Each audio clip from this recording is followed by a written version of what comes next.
Now it's that time for a quickie. Everybody's got time for a quickie. This is that time. Put 10 minutes on the clock. And we put GR in there. And we put 10 minutes on the clock and we break down the latest breaking news, a little bit more of a discussion piece because you guys are voting. There's a lot going on. There's a lot of topics to talk about. So I'm going to start that clock right now. And we're going to our panel, guys. I got to go to Brandon actually, we'll go GR fast. GR very fast. I'm going to go to you first. GR, think about this too. All right, think about these Westerns happening constantly, right? You're a big Western fan. I know that too. We had that big Western conversation, your best Western. Do you think that this new Western, this comedic kind of version, we got it, new director, new writer, different kind of stance, will this be great, GR? And do you want to see more like this? And will Hollywood bring more like this? Oh, I'll answer this in the reverse sequence. Will they bring back more? Unlikely. Will it be a hit? Very unlikely. And as I said in Hot Takes, the only good comedic Western was Blazing Saddles. That's a great way. It was great. Pepestar, I agree with it. Fucking great. A Million Ways to Die in the West. That was good. Oh shit, that got pandered. That was okay, but it wasn't great. Hey, why are you so negative? I'm honest, Pepe. I'm honest. Very negative. GR, July 2nd, July 4th will be the end of the Diddy trial. That's what we're saying, July 4th. We heard from the prosecution a lot about the abuse, the drugs, the baby oil, the guns, the threatening, the empire, they're saying. Is that enough they've said so far? Do you think that a defense cannot win this case and get Diddy to go free? The defense has about as much chance of winning the case as I do of winning the Academy Award for Best Actor next year. Hey, maybe if you play Brando like Billy did, maybe you could win. You never know, right? No. Like I said, Brando Bean can't play Brando. No Brando Beans playing Brando. He's giving you shit. I think GR could play Brando. I think there's a chance. There's a little chance. Well, it's a rat with no hair. Why would I give a shit if he gives me crap? I look better than you, pal. No, you're just as bald as me, and I'm a lot taller. I'm in shape. Cut up, brother. Well, let me go You're over many things, but in shit. Look at me bounce around. Yeah, go to somebody else, Brian. Save the show. He's working out there in the show, guys. Brandon, you love, of course you have the Ghosts of Red Ridge. You got that out there. Ghosts of Red Ridge. You got that out there, right? It's a great movie. You've been working on Westerns. You're a Western fan. We got this new Western coming out. Do you think that you started this fad to bring Westerns back? Because I think you did. Yeah, I think you did. I think that was all me.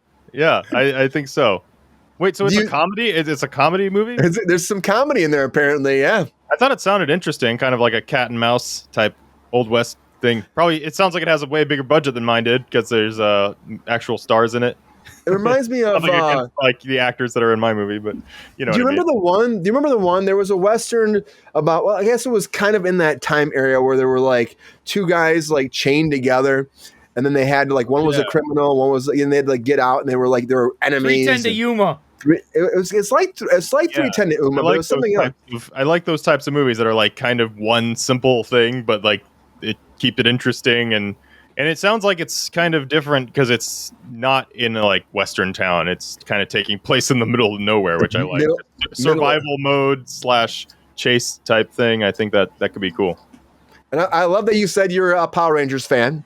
Yeah. So a cinematic Power Rangers multiverse. I mean, like, why the fuck not? You know what I mean? You know, like, I think why? we would have liked it, but I don't know if anyone else would have. I kind of, in a way, I kind of get why Netflix was like not. I don't think Gen Z kids care about Power Rangers. Unfortunately, I don't. They already did the whole storyline in the comic books anyway. I think that's kind of only our generation thing. It's very niche, very niche IP at this point. I'm going to talk Jerome about that comic book stuff very shortly, but I'm going to say this though about Power Rangers though too. It's like they did that. Did you see that one more time? It was like the one more time with feeling. It was like a reunion version of Power Rangers on Netflix. Did you see that? I don't think so. There was a movie that came out where Billy was the lead of, and they talk about Trini being killed and her daughter's in it. and then Rita Repulsive comes back, and it's like a whole thing they had brought on Netflix about a year or two ago. About a year ago. I missed that. The one thing I did see was the feature that they made in 2017, 2016. When was that? Okay, you need to watch the Netflix one. It's very interesting to see them do that, and it was kind of like bringing Zach was back and Billy was back, and they brought Rocky back from the next version of Power Rangers. Yeah, it was interesting, but I just think we missed out on something that could have been great, but unfortunately, who wants that nostalgia? We do. Who else wants that? Not many people. I mean, I do too, but it's I don't know if there's the demand that we think there is for it. Yeah, but let me say one more thing. Give your shout out to the demand fans. in your dreams. Yeah, to the dreams. Yeah, give your shout out to the fans, the people out there for Jurassic Park popcorn buckets. Yeah. We should have more, right? I love this trend of popcorn buckets being a thing because it's totally just a last straw grab for the movie theaters that are struggling right now. They're not fucking cheap either. It's like $40. No. They're not fucking cheap. They're not, Jordan. You're right. They're like $40 usually a popcorn bucket. Jurassic World Dominion one. I got this from the last movie, Jurassic World Dominion. Now that one looks like a trash can. Yeah, I use it as a trash can right now. I have a Deadpool. Man, they've come a long way. You got Blue's eye on it. Yeah. And this was a popcorn tin, but I got the one from Transformers 1 that's it's plastic, it lights up, so it's like see-through. It's got the Autobot symbols, all that. I'm a sucker for a good popcorn bucket, man. I mean, they're even selling plushies. Did you see the T-Rex one too? No, I did not. There's a whole bunch of them. There's the T-Rex one. They're selling plushy stuffed animals you can get of dinosaurs to tie in. There's three different types of tins you can get, and then there's this Regal one. I feel like I think AMC maybe is doing the other ones. It's now each chain of movie theater has their own. Yeah, that's another thing. Now each chain has a different popcorn bucket. That's insane to me. It's insanity. But then you have to go. We have to collect all of them. You know what I mean? That's. I get it. They're all trying to find it again to come to their theater, so they spend money at their theater. But guys, come on, stop. It didn't used to be that way. GR, have you heard of F Troop before? He's sleeping. Yeah, I just answered him, but of course I did. Okay. What is F Troop? It's called. Is that called the Fuck Troop? What is that? It's called Wake Up. No, it was a comedy about a bunch of soldiers in a fort back in the good old days of yesteryear. Were they awake? Only every other episode, Pepe. Took his fucking Ambien. All right. Guys, I go to Jordan fast about this. Of course, I don't need this abuse. I was married. I don't need it anymore. It's true, GR. You were married, and hopefully you get married again to somebody that you love. Oh, no way in hell. Anybody. You don't wish that on some woman. Round of applause for GR's love life. That is a crime. We love GR. We love GR. Come on. That's a crime. That is a crime. So, Jordan, I want to talk about Kevin. Jordan, I have one thing to say. Yo. Foad. So, Jordan, I want to talk about Kevin Spacey's direct. I want to talk about Kevin Spacey directing. You know I do not want to talk about that. Let's talk about fucking Peacemaker. Let's talk about Peacemaker. You said that you think, we'll talk about Superman later, but you think it's going to be not Superman, Lex Luthor. Really? You think that's who it could be? It depends on how this movie goes. I want to see the movie, and then I could tell you. But I really think they're going to be setting up Lex as the big bad through the whole this whole series, and he's going to be showing up, kind of like Tony Stark did in other early Marvel movies. But this time, it's going to be him putting together the bad guys. Dude, I would love that. I think Nicholas Holt's a fucking national treasure that didn't know he was until today because he watched. So I want how about we do this? How about we show it like Marvel did, where they're setting up the Justice League in each movie, but let's have the villain side of it, where he's setting up like the Injustice League or the fucking Legion of Doom. Every movie he's putting together like Sony wishes they could have done with fucking Spider-Man, but they had no fucking plan at all. Let's put together the Legion of Doom in every movie. That'd be cool, man. That'd be fun. I think it's going to be Mr. Blank. Oh, well, hey, he did throw himself into the credit sequence of his Creature Commandos like he's fucking Stan Lee, so. I wonder who he's copying if he appears. He's copying nobody, GR. Who's he copying? Nobody. Who is in all the MCU movies with a personal appearance? Oh, yeah. No. It wasn't you. Who? How about the guy that wrote them all? Oh, Stan Lee. Jack Kirby died. Oh, shit. I'm only going to give one person overtime, and that's Pepestar. Pepe, is there anything in that breaking news topic that you're super excited about that you want to talk about before we move on to the next topic? I'll be very quick. I'll be glad when this Diddy shit is over. He did it. It's obvious. Let's just get this shit over with. Send him to the pokey. Michael Caine, thank you for the great work you have done, sir. And I know. He's a good guy. Brian, I know you said a quickie, but I'm a Lionel Richie, Rick James guy all night long. Round of applause for that, guys. Yeah. I believe that. I believe that Pepestar. Pepe is definitely an all night long kind of guy. A great quickie, everybody. What's up? Great quickie.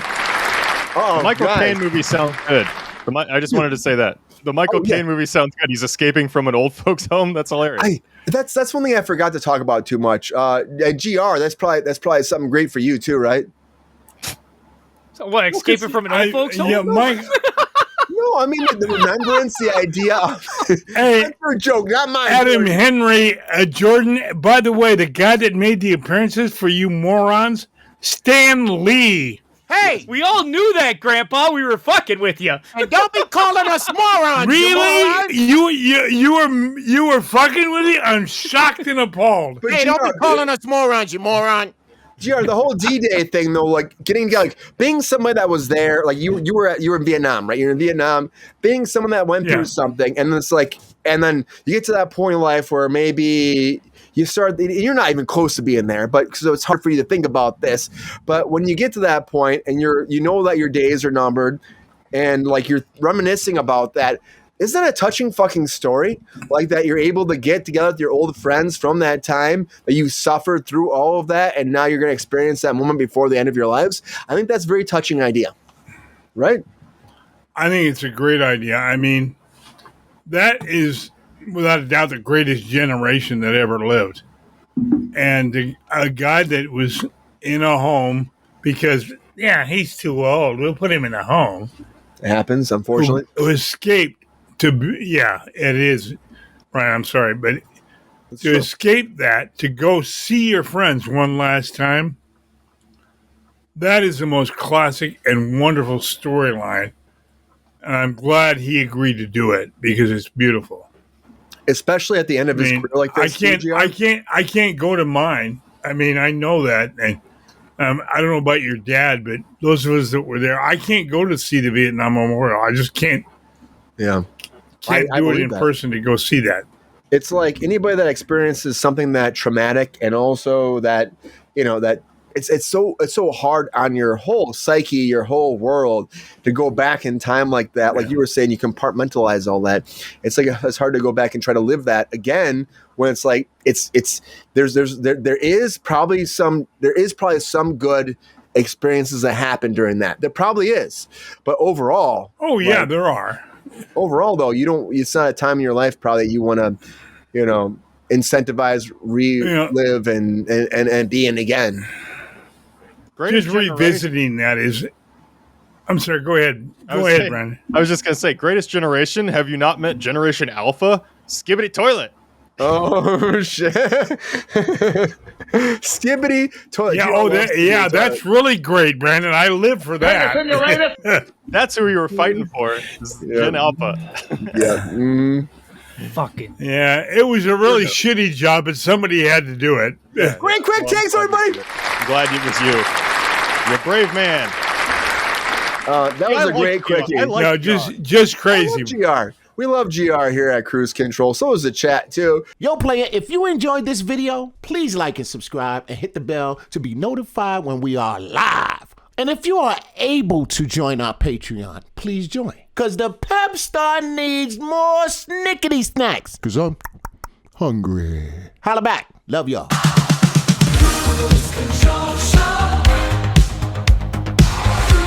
Control.